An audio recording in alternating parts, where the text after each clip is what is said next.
Greetings everyone, welcome to my YouTube channel. I am Advocate Bule Matsilo. The purpose of this channel is to teach South African law. And please don't regard this teaching as legal opinion. If you are confronted with a situation and you still need to use the services of a legal practitioner, please feel free to do so. On our last recording, we spoke on the law on customary marriages in South Africa. And this is part 2. I intend, in fact, today to address some of a few frequently asked questions on this topic. The first one is customary marriage in or out of community of property. I did mention in the past that it is automatically in community of property. This is the case when you have a monogamous relationship, in the sense that it's only 2 people who entered into this type of marriage. That is, it's only husband and wife, with the exclusion of other parties. But in instances where it is polygamous, where there are more than one wife,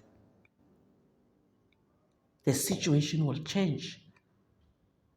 There will be contracts that will be entered into with other wives. That will not necessarily make it to be in community of property. Now, this will take me to my second question. Is customary marriage monogamous or polygamous? The way in which I have responded to the first question would already give you an indication that, number 1, parties can decide to enter into a customary marriage as a monogamous union. And parties can enter into customary marriage as a polygamous union. In other words, it can be just 2 people, or it can just be 1 wife, or in another customary marriage, you can have more than 1 wife. So it has those features of being monogamous or polygamous, but definitely not polyandry, not at this stage. I remember when we were busy with the project that led to this act, the Recognition of Customary Marriages Act, there was a debate around that issue. And one of the debate was, okay, if we say a customary marriage, are we now deviating from its original form? And there were other debates to the effect that, by the way, custom is not constant, it evolves. But what I know for sure is that the polyandry element did not make it to the act until today.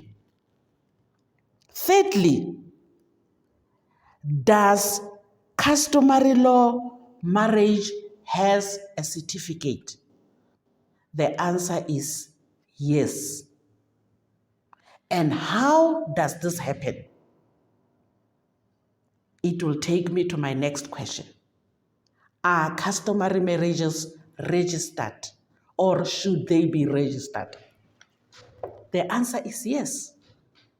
Once you have entered into a customary marriage, you are expected to register this marriage. And the next question is, when should these marriages be registered? Within 3 months of entering into these marriages, you must ensure that you register this marriage. The next question, what if my marriage is my customary marriage is not registered? Does the fact that this marriage is not registered makes it invalid? The answer is no. Non-registration of customary marriage does not invalidate it.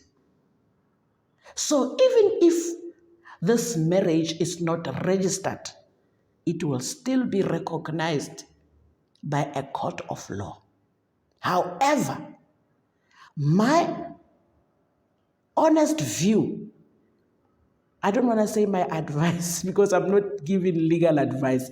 Let me just say you'll be better placed if you register it so that you can have a certificate from Home Affairs that confirms the existence of this marriage, so that in future, when everything becomes sour,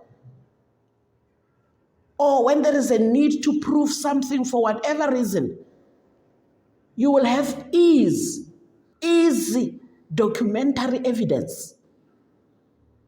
However, if that did not happen for one reason or another, there are ways in which you can prove, if there is a denial, that indeed there is customary marriage. I remember I handled a case where we had to prove the existence of this marriage. In this instance, you can go to your traditional leader and request an affidavit.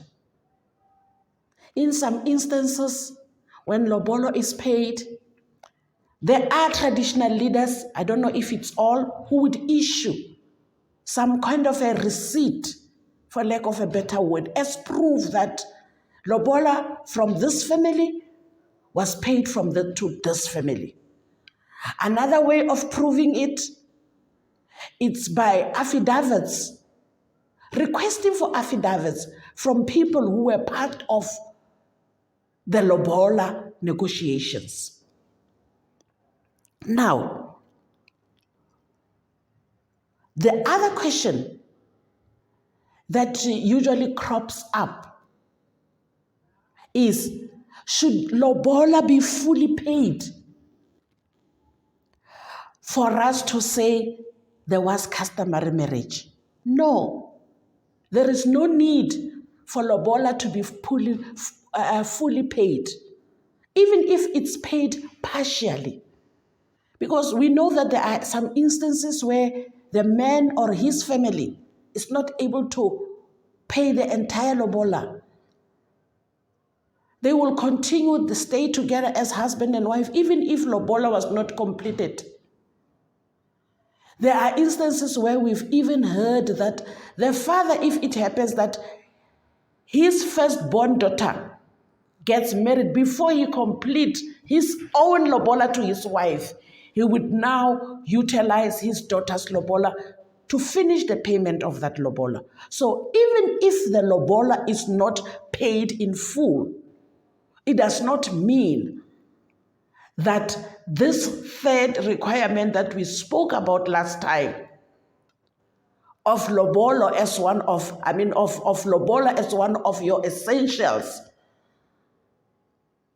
that would qualify for negotiation, celebration. So there's no need that is fully paid. Now the last question, is it necessary to go to a court of law for divorce?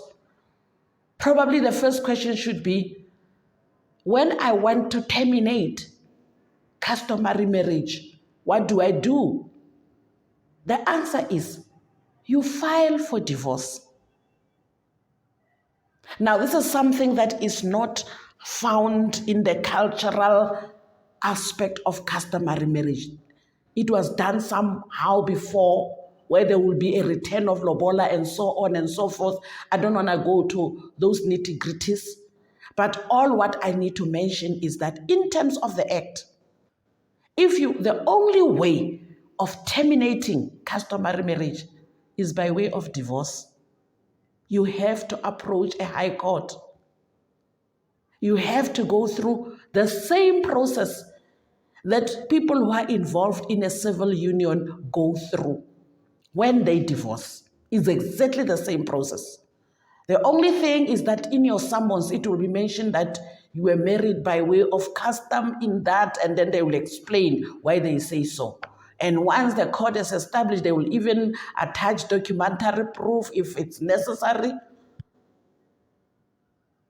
But it is very, very important. It is one thing that is enshrined in the act, that is there in the act, whereby you have to go through divorce process, the actual divorce process, and for even the court to give you a divorce, a court order to that effect. So there's some documents that are being introduced to this customary marriage thing. The certificate, once you have registered, whereby you are advised to register, though if you are not registered, it does not mean that your customary marriage will not be recognized. If maybe you were married to this guy, he passed on before you register, nobody can say, no, leave this house. After all, you are not even married, but you have been staying with this guy. And when you look at part 1, where we discussed the requirements, that will be enough proof that indeed you were married to this person. So,